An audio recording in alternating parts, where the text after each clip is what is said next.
दोस्तों नमस्कार।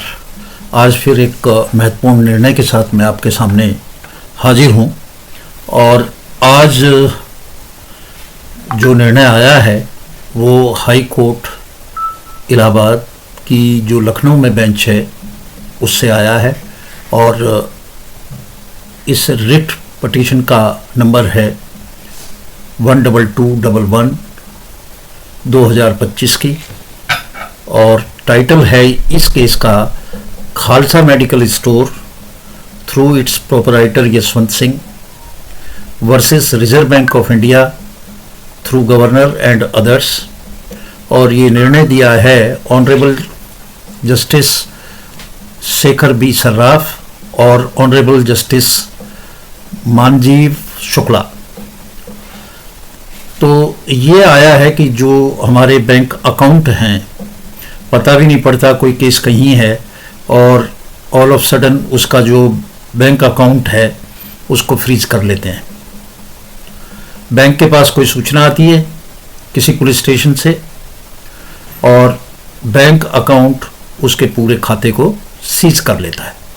उसके खाते में चाहे 2 करोड़ रुपए पड़े हों और उसमें 200 रुपए की सस्पिशियस अमाउंट आया हो किसी भी कारण से, तो भी वो 2 करोड़ का 2 करोड़ खाता सीज हो जाता है और उसमें से कोई भी रकम नहीं निकाली जा सकती है। ये बहुत लोगों के साथ हो रहा है और बहुत इससे लोग दुखी हैं।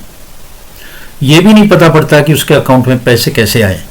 कई बार जो छोटे खातेदार हैं, छोटा मोटा काम करते हैं, पेटीएम से किसी ने 200 रुपये डाले और उसका खाता सीज, तो बेचारा 10, 20, 50 हज़ार रुपये की जो राशि है वो टोटल जाम हो जाती है।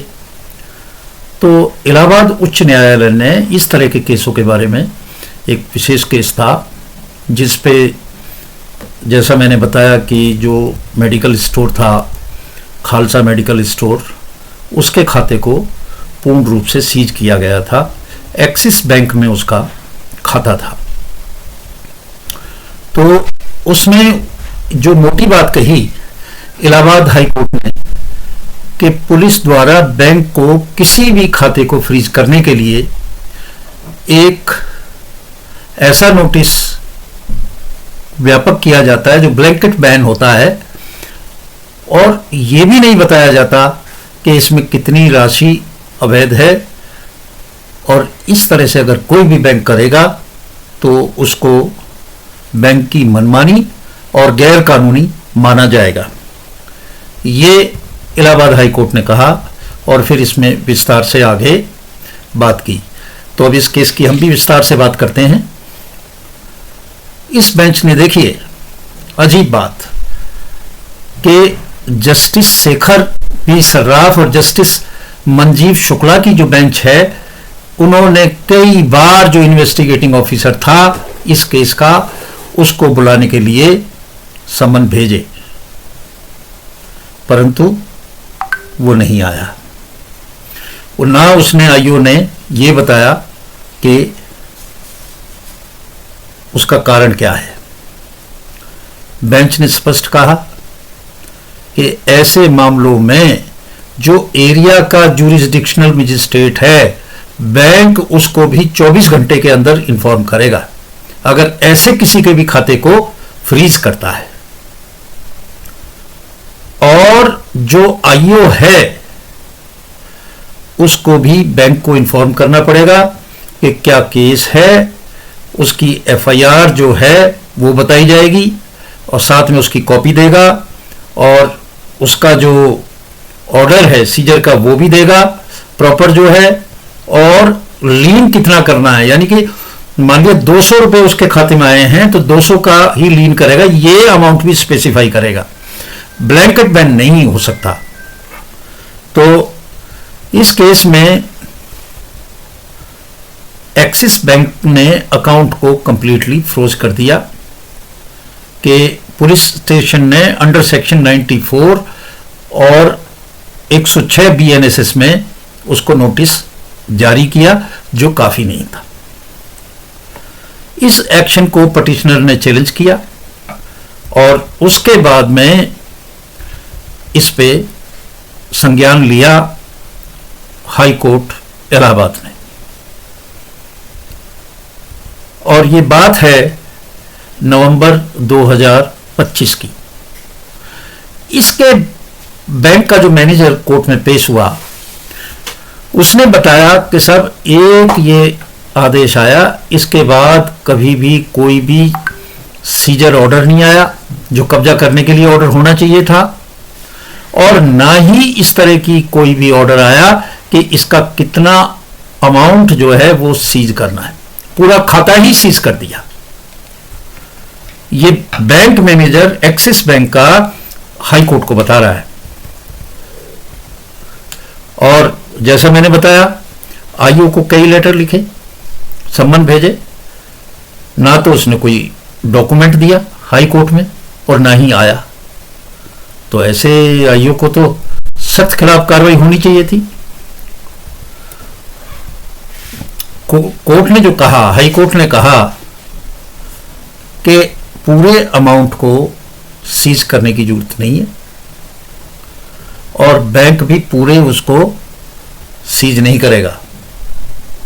आईओ स्पेसिफिक बताएगा और सीजर ऑर्डर देगा और एफआईआर की कॉपी देगा और बताएगा कि क्यों वो सस्पिशियस है, तो करेगा, नहीं तो नहीं करेगा।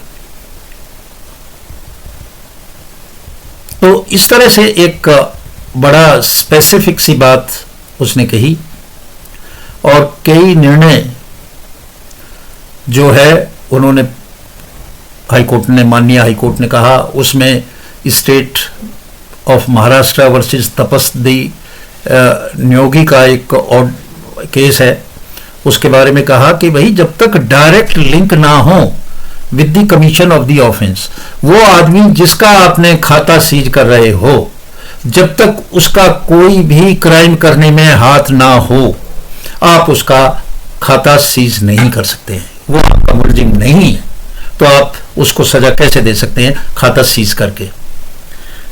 ये हाई कोर्ट ने कहा और कहा कि इस तरह का अगर कोई फ्रीजिंग करता है, खाते को सीज करता है, फ्रीज करता है, ये अनजस्टिफाइड है और इलीगल है, गैर कानूनी है। तो इन्हीं बातों को आगे करते हुए कोर्ट ने 5 सिद्धांत इसमें बताए कि अगर आइंदा कोई भी ऐसा होता है तो इन 5 सिद्धांतों के आधार पर होगा। जो प्रोसीजर है वो बताया। ये 5 पॉइंट क्या हैं ये मैं आपको बताता हूं। पहली बात, सेक्शन 106 जो है बीएनएसएस का, उसको इंटरप्रिटेशन ना करे कि पुलिस ऑफिसर जो है कोई भी डिस्प्यूट है उसमें उसे प्रॉपर्टी कर समझ के उसको जो है बंद कर दे, खाते को सीज कर दे, तो 106 बीएनएसएस इसके ऊपर लागू नहीं होगा, बल्कि रीजनेबल बिलीफ होना चाहिए, ऐसे ही नहीं करना चाहिए। दूसरी बात जो कही कि जो आईओ है वो इमीडिएटली जो नोडल ऑफिसर है बैंक का उसको बताएगा और वो बेनिफिशियरी जो है उसको बताएगा, पेमेंट सर्विस सिस्टम को बताएगा कि भैया ऐसे ऐसे बात है, ये हुआ है, और ये इंफॉर्मेशन वो देगा। और आईओ जो है एफआईआर की एक कॉपी भी उसके साथ लगाएगा जो खाते धारक को मिलेगी। और अगर वो देखता है, जो बैंक का अधिकारी है वो कहता है कि इसमें कमी है और ये ठीक ऑर्डर नहीं है, तो वो ऐसे डायरेक्शन को, पुलिस की डायरेक्शन को पर उस खाते को फ्रीज करने से भी मना कर सकता है। और स्पेसिफिक अमाउंट बताएगा। तीसरी बात जो कही, अगर 200 रुपए उस खाते में सस्पिशियस आए तो 200 रुपए ही होल्ड किए जाएंगे, ना कि पूरा का पूरा खाते का अमाउंट। ये नहीं होगा, स्पेसिफिक अमाउंट होगा। और चौथी बात जो कही, उन्होंने कही कि अगर ऐसा होता है तो जो बैंक है, बैंक को कहा है 24 घंटे के अंदर जो न्यायिक मजिस्ट्रेट है उसको सूचना देगा कि इस तरह से हुआ है। और यदि सूचना में देने में विफल हो जाता है बैंक अधिकारी, तो उसके खिलाफ एक्शन किया जाएगा। और जो प्रोसीजर है अगर वो अडॉप्ट नहीं किया तो जो भी एक्शन उसने कहा है कि सीज करना है, सीज नहीं होगा। अगर प्रोसीजर पूरा नहीं है, डॉक्यूमेंट पूरे नहीं है, तो सीज नहीं होगा। और सीज भी होगा तो वो थोड़ा सा अमाउंट, ना कि सारे खाते का अमाउंट। तो अंत में कोर्ट ने कहा इस केस के बारे में कि भाई इस केस में ना तो एफआईआर दी, ना सीजर ऑर्डर दिया है आईओ ने, और ना ही स्पेसिफिक अमाउंट बताया है कि कितना जो है लीन में रखा जाए, कितना अमाउंट जो है वो सीज किया जाए। इसलिए जो नोटिस उसने भेजा उसको ये हाई कोर्ट सीज करता है और बैंक को कहता है कि तुरंत उसके खाते को डीफ्रीज करे और पटिशनर्स को उसकी ट्रांजैक्शंस करने दे और आइंदा इन बातों का सभी ख्याल रखें। तो ये इलाहाबाद हाई कोर्ट का ऑर्डर है और ये सभी स्टेट्स में मान्य है और सारे ही बैंकों में मान्य है। सब बैंक इन 5 बातों का ख्याल करेंगे।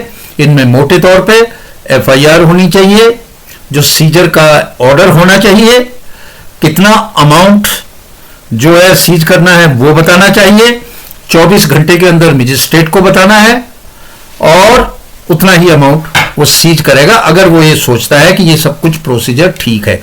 और ये प्रोसीजर अगर बैंक का इसको मानेगा नहीं, अडॉप्ट नहीं करेगा, तो उसके खिलाफ कार्रवाई की जाएगी। आज इन्हीं शब्दों के साथ मैं आपसे विदा लेता हूं। नमस्कार।